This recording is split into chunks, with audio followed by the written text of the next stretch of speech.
Hello friends, soft triangle சப்பாத்தியும் restaurant style mushroom கிரேவியும் எப்படி செய்கிறதுன்னு பார்க்கலாங்க.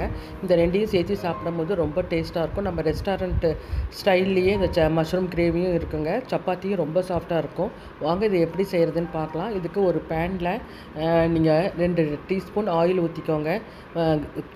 குமின் சீடு ஜீரகம் 1 டீஸ்பூன் ஆட் பண்ணிக்கோங்க. பெரிய வெங்காயம் கட் பண்ணி அது ஒரு பெரிய வெங்காயத்தை ஆட் பண்ணி நல்லா ஃப்ரை பண்ணி விடுங்க. 2 பச்சை மிளகாய் ஆட் பண்ணிக்கோங்க.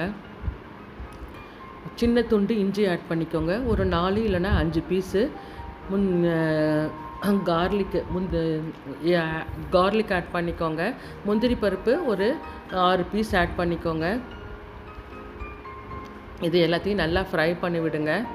தக்காளி ஒரு 2 தக்காளியை சின்ன சின்ன பீஸாக கட் பண்ணி அதையும் இதில் ஆட் பண்ணி நல்லா ஃப்ரை பண்ணுங்கள்.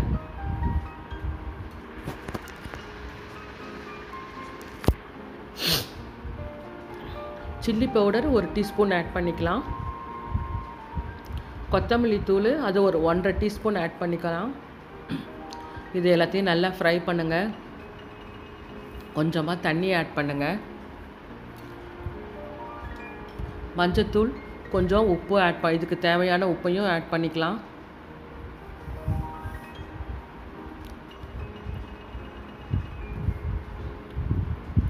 கொஞ்சமாக தண்ணி ஆட் பண்ணி கொஞ்ச நேரம் மூடி வைங்க, நல்லா வேகட்டும்.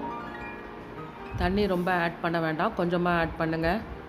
இதெல்லாம் வெங்காயம், தக்காளி, பச்சை மிளகாய், பூண்டு, இஞ்சி எல்லாம் நல்லா வேகட்டும்.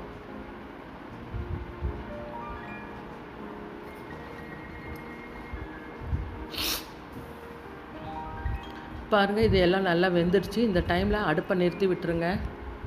இது நல்லா ஆறட்டும். அந்த மஷ்ரூம் கிரேவியை அந்த வெங்காயம் தக்காளியெல்லாம் நல்லா அரைச்சிக்கலாம். ஒரு பேனில் 1 டேபிள் ஸ்பூனு வெண்ணெய் ஆட் பண்ணிக்கோங்க. பொடியாக கட் பண்ண கார்லிக் இதில் ஆட் பண்ணி, பூண்டு ஒரு பொடியாக கட் பண்ணி ஒரு 2 இல்லைன்னா 3 பீஸை நல்லா பொடியாக கட் பண்ணி ஆட் பண்ணி நல்லா ஃப்ரை பண்ணி விடுங்க. ஸ்லைஸாக கட் பண்ண ஒரு வெங்காயத்தையும் இதில் ஆட் பண்ணி அதையும் நல்லா ஃப்ரை பண்ணி விடுங்க. மஷ்ரூமையும் 200 கிராம் மஷ்ரூமையும் நல்லா கழுவிட்டு 2 கட் பண்ணி அதையும் இதில் ஆட் பண்ணி நல்லா ஃப்ரை பண்ணி விடுங்க. இதுலேயே கொஞ்சம் தண்ணி விடும். இப்போ அரைச்சி வச்ச மசாலாவை இதில் ஆட் பண்ணிக்கலாம்.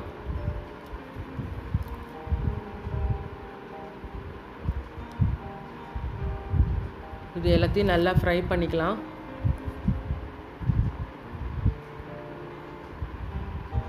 இந்த மிக்ஸி கழுவுன தண்ணியுமே கொஞ்சம் ஆட் பண்ணிக்கோங்க. இதெல்லாம் கொஞ்சம் நேரம் வேகட்டும். சிம்மர்லேயே கொஞ்சம் நேரம் வச்சு மூடி வைங்க. இதையெல்லாம் நல்லா வெந்து வரட்டும். பாருங்கள், நல்லா எண்ணெய் பிரிஞ்சு எல்லாமே நல்லா வெந்துருச்சு. இந்த டைமில் கஸ்தூரி மேத்தி 1 டீஸ்பூனு நல்லா கையில் தேய்ச்சி விட்டுட்டு அதில் மேலே ஆட் பண்ணுங்கள். கரம் மசாலா தூள் அது ஒரு 1/2 ஸ்பூனு ஆட் பண்ணிக்கோங்க. இதெல்லாம் நல்லா மிக்ஸ் பண்ணி விடுங்க. ஃப்ரெஷ் க்ரீம் கடைகள்லேயே கிடைக்கிது, அது ஒரு 2 டீஸ்பூன் ஆட் பண்ணிக்கோங்க. இது ஆப்ஷனல் தான், உங்களுக்கு தேவையில்லைன்னா விட்டுருங்க. இது ஆட் பண்ணும் போது நல்லா ரெஸ்டாரண்ட்டு ஸ்டைலில் நல்லா ரிச்சாக அந்த கிரேவி கிடைக்கும். உப்பு சரியாக இருக்கான்னு இந்த டைமில் பார்த்துக்கலாம். உப்பு பத்தலைன்னா கொஞ்சம் ஆட் பண்ணிக்கோங்க. அவ்வளோதாங்க, சுவையான மஷ்ரூம் கிரேவி ரெடி ஆயிடுச்சு. இது மேலே கொத்தமல்லி தழை தூவி எடுத்து வச்சுக்கோங்க.